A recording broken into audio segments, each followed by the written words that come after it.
pagi ibu-ibu. Pada kesempatan kali ini kita akan bahas mengenai gizi seimbang untuk ibu hamil bersama saya Deani Fitria Yuwanta atau sering dipanggilnya Dea. Saya merupakan ahli gizi dari Klinik Ibu Alam Salatiga. Oke, next. Apa saja yang akan kita bahas pada sesi kali ini? Yang pertama, mengenai 1000 HPK atau hari pertama kehidupan. Ini merupakan fase kritis yang menentukan bagaimana kualitas suatu anak pada fase berikutnya atau pada kehidupan yang akan mendatang, di mana kehamilan itu termasuk dalam periode 1000 HPK ini.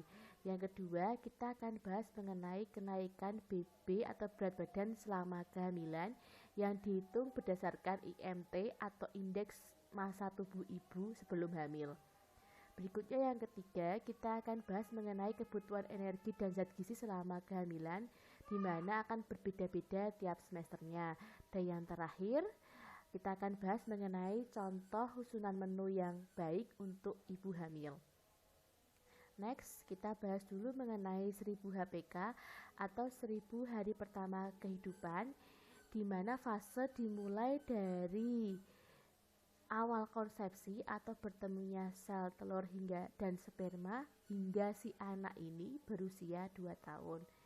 Fase ini kritis ya ibu-ibu ya, karena 75-80% sel otak anak itu tumbuh pada fase ini. Dan fase ini sifatnya irreversible atau tidak dapat diperbaiki.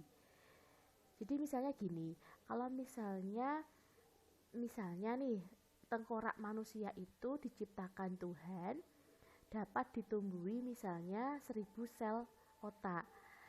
Nah, jika pada fase ini gizi anaknya bagus atau ketika hamil ibunya sangat memperhatikan zat gizinya, itu misalnya bisa tumbuh optimal 1000 sel otak. Tapi jika misalnya pada fase ini kok mungkin ibunya ketika hamil kurang memperhatikan zat gizi, ketika nanti fase ASI eksklusif juga kurang optimal, ketika MPASI juga misalnya kurang bagus susunan menunya, itu misalnya hanya tumbuh misalnya nih 500 sel saraf, itu ya nanti hanya itu yang dipakai untuk sampai dia dewasa. Kan sayang ya ibu-ibu ya, padahal sebenarnya Tuhan menciptakan tengkorak manusia itu bisa ditumbuhi sekitar 1000 sel saraf misalnya seperti itu, kan sayang. Dan nanti andaikan nanti setelah fase 2 tahun ini baru mendapatkan intervensi atau baru mendapatkan perhatian gitu, andaikan diintervensi atau andaikan diperbaiki, itu tidak akan bisa seoptimal teman-temannya yang dia di usia sebelum 2 tahun mendapatkan gizi yang baik seperti itu. Jadi fase ini sangat kritis, yang menentukan nanti seperti apa IQ anak, yang menentukan nanti seperti apa prestasi belajar dan segala macam, sangat ditentukan dari fase ini. Jadi harap hati-hati, harap diperhatikan untuk fase ini. Next, 1000 HPK itu apa yang kita alami, lakukan ataupun makan selama 1000 hari pertama kehidupan ini akan memberikan konsekuensi yang panjang terhadap kesehatan di masa depan, kesehatan dan juga prestasi seperti itu ya. Oke, next. Jadi kita sedikit flashback dulu sebenarnya apa yang perlu dilakukan sebelum hamil. Yang pertama, pastikan dulu status ibunya baik ya. Jadi diusahakan agar IMT-nya normal atau indeks massa tubuhnya normal. Jadi misalnya kalau misalnya si ibunya ini ternyata IMT-nya terhitung kurus, ya kita perbaiki dulu gizinya agar dia nanti ketika akan hamil itu dalam kondisi IMT yang normal. Atau misalnya kalau ibunya ini terlalu gemuk gitu, nanti ya kita coba suruh dia untuk diet dulu atau olahraga terlebih teratur dulu agar ketika hamil juga dia dalam kondisi IMT normal seperti itu. Dan juga dipastikan juga kadar HB-nya normal. Kalau misalnya sudah ketahuan dari remaja atau dari sebelum nikah kok dia ada riwayat anemia, HB kurang dari 11 sampai 12, itu kita intervensi dulu, kita berikan dulu suplemen zat besi agar saat dia itu menikah atau saat dia akan berencana hamil dalam kondisi tidak anemia seperti itu. Berikutnya yang kedua, atur jarak kehamilan, jadi minimal 2 tahun 2 tahun dari melahirkan terakhir. Jadi kalau misalnya si kakak itu lahir di Januari 2021, itu setidaknya si ibu itu minimal siap untuk hamil lagi di Januari 2023, seperti itu ya Bu ya. Karena apa? Yang pertama, kita perhatikan dulu hak kakaknya untuk selesai menyusui gitu ya. Memang benar kalau misalnya beberapa kasus memang ada ibu yang hamil dia sanggup sambil menyusui ya, tapi kan kondisinya juga tiap ibu berbeda-beda. Andaikan kadang-kadang kalau ibu yang hamil dia sambil menyusui, mungkin nanti ada yang bikin dia kontraksi, atau bikin juga tiba-tiba kok jumlah aslinya nggak banyak, itu bisa banyak terjadi. Jadi harapanku selesaikan dulu tuh hak kakaknya, jadi biarkan kakaknya itu selesai menyusui sampai 2 tahun, baru ibunya atau keluarganya siap untuk hamil lagi, seperti itu nggih. Berikut, di samping itu juga secara fisiologis dari tubuh wanita itu baru optimal untuk bisa menerima hasil konsepsi itu minimal 2 tahun dari terakhir dia melahirkan. Jadi kita perhatikan juga tadi cadangan zat besinya, cadangan folatnya, cadangan kalsiumnya itu baru optimal lagi setelah dia minimal 2 tahun dari melahirkan yang terakhir. Berikutnya yang ketiga, jika sudah dipastikan untuk hamil, atau misalnya sudah ketika tes pack sudah positif, misalnya sudah telat 1 minggu atau telat 2 minggu sudah positif, itu segera ke puskesmas untuk melakukan ANC atau antenatal care terpadu. Jangan ditunda ya ibu-ibu ya. Jadi kita di situ nanti akan banyak dilakukan, misalnya screening lab, baik itu HB-nya, baik itu apakah mungkin ada kecenderungan, apakah ada tes juga HIV, tes hepatitis B dan segala macam. Misalnya nih di trimester 1 atau di awal kehamilan kok ibunya itu ada indikasi anemia di mana nilai HB-nya itu kurang dari 11, itu dari awal sudah kita intervensi dulu. Sudah kita terapi dulu, kita berikan suplemen tambah darah dari awal kehamilan agar status anemianya atau status zat besinya itu segera terkoreksi. Jadi jangan sampai si ibu ini menjalani kehamilan dengan kondisi anemia. Oke ya, paham ya ibu-ibu ya. Berikutnya mengenai berapa sih kenaikan berat badan selama kehamilan yang dianjurkan. Kita berpatokan dari BMI atau Body Mass Index atau IMT, indeks massa tubuh yang dihitung dari berat badan dalam kilogram dibagi tinggi badan dalam meter yang dikuadratkan. Jadi misalnya ibu-ibu di sini ketika sebelum hamil berat badannya 50 kilo, kemudian tingginya 155 cm. Jadi dihitungnya 50 dibagi 1,55 dikali 1,55 atau 50 dibagi 1,55 kuadrat. Ini saya sudah hitung hasilnya 20,8. 20,8 ini tergolong di sini IMT di sini ya, jadi normal atau healthy weight, jadi kondisinya normal. Next, kalau ibu-ibu itu dalam kondisi IMT normal, itu rekomendasi kenaikan BB selama kehamilan itu kisaran 11,5 sampai 16 kilo. Kalau overweight tadi ya, kalau overweight misalnya di atas 25, itu rekomendasinya 7 sampai 11 kilo aja. Jadi jangan banyak-banyak karena nanti berpengaruh juga ketika nanti di TM3. Kalau misalnya dia awalnya sudah overweight, nanti makin besar banget, nanti berpengaruh terhadap nanti peluang nafas ketika saat melahirkan, seperti itu ya ibu-ibu. Berikutnya, rekomendasi zat gizi selama kehamilan itu berdasarkan angka kecukupan gizi tahun 2013. Itu misalnya di sini saya ngambil contoh sampel non hamil itu adalah wanita usia 19 sampai 29 tahun dengan BB 54 kilo. Itu ketika dia tidak hamil terus butuhnya segini nih misalnya nih ya. Nah, ketika TM semester 1 ditambah seperti ini 180. Jadi dia perharinya misalnya pas belum hamil dia 2250, ketika TM1 dia 2250 ditambah 180 kilokalori seperti itu. Jadi terus nggak termasuk, jadi nggak begitu harus 2250 dikali 2, bukan seperti itu. Pertambahan nilai kalorinya itu nggak terlalu banyak ya Bu ya, cuma ditambah antara 180 hingga 300 kilokalori aja tiap trimesternya gitu nggih. Oke, sini kita lihat dari awal kehamilan protein juga sudah mulai mengalami peningkatan, bertambah 20 gram tiap harinya. Kemudian asam folat juga sudah mengalami peningkatan, bertambah 200 mikrogram tiap harinya. Kemudian zat besi juga sudah bertambah dimulai di TM3. Jadi kalau di TM1 belum mengalami penambahan, di TM2 baru mengalami penambahan. Berikutnya kalau kalsium itu sudah mulai bertambah dari TM1. Yang tadinya 1100 mg bertambah 200 mg tiap harinya. Next. Oke, being pregnant is a blessing ya Ibu-ibu ya. Jadi hamil itu adalah semoga anugerah, jadi disyukuri, dijalani dengan optimal sebaik mungkin. Oke, yang pertama kita bahas dulu mengenai energi.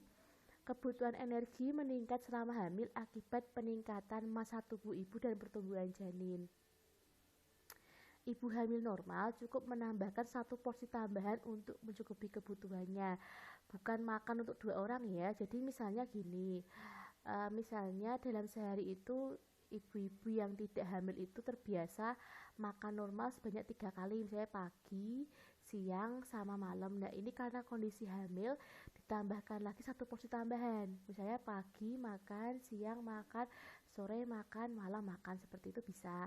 Atau porsi tambahan itu ditambahkan dalam bentuk misalnya snack, misalnya ditambahkan kayak bubur kacang hijau, atau misalnya roti sandwich, atau misalnya roti selai pasti keju, seperti itu. Jadi bukan berarti tiap porsinya sama seperti biasa, bukan berarti tiap kali makan harus 2 piring gitu, enggak ya ibu-ibu ya. Jadi kita sudah lihat bahwa penambahan nilai kalorinya itu hanya berkisar 180 sampai 300 kilokalori saja. Jadi bukan 2 kali lipatnya seperti itu nggih. Oke, untuk protein, peningkatan kebutuhan protein digunakan untuk perkembangan janin, perkembangan plasenta, produksi air ketuban, meningkatnya volume darah selama kehamilan. Dampak kekurangan protein adalah BBLR disyarat atau berat badan lahir rendah di bawah 2,5 kg. Disarankan mengkonsumsi protein high quality untuk mensupport kebutuhan selama hamil. Bisa dari daging merah, hati, ikan, telur, dan kacang-kacangan. Next, asam folat. Asam folat juga berperan penting dalam pembentukan neural tube yang sangat krusial di awal kehamilan. Suplementasi 400 mikrogram folat selama 1 bulan dalam persiapan kehamilan sangat penting untuk memperbaiki status folat dan mencegah neural tube defect.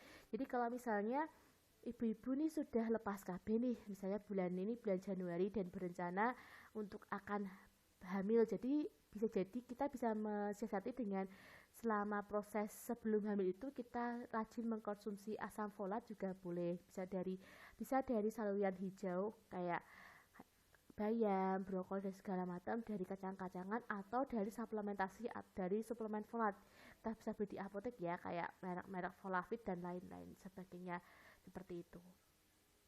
Berikutnya mengenai zat besi. Fungsi utama zat besi adalah sebagai pembentuk hemoglobin. Jadi zat besi itu dibagi menjadi 2. Yang pertama zat besi heme. Zat besi heme itu dari daging merah atau produk hewani, itu sifatnya lebih mudah diserap. Dan kedua, besi non-heme dari pangan nabati, itu seperti dari kedelai atau dari sayuran hijau, itu lebih rendah tingkat penyerapannya gitu ya. Jadi kalau misalnya saran saya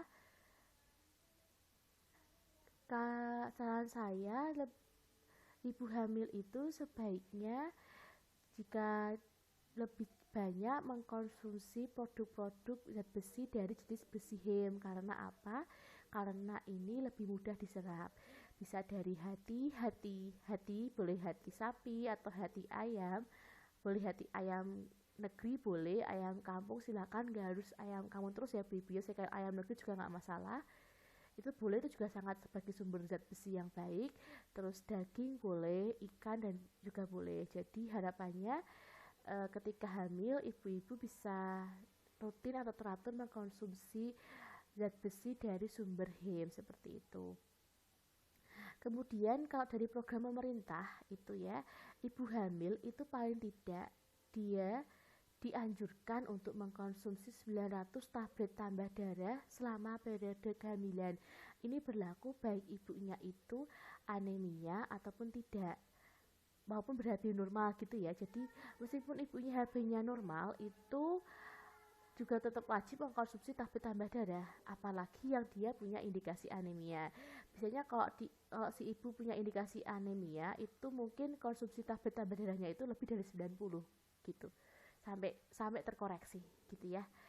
Oke, untuk memaksimalkan penyerapan, konsumsi tablet tambah darah itu diantara waktu makan tidak berbarengan dengan minum susu ataupun teh, karena dalam susu ataupun teh itu ada zat-zat yang dia justru menghambat penyerapan zat besi.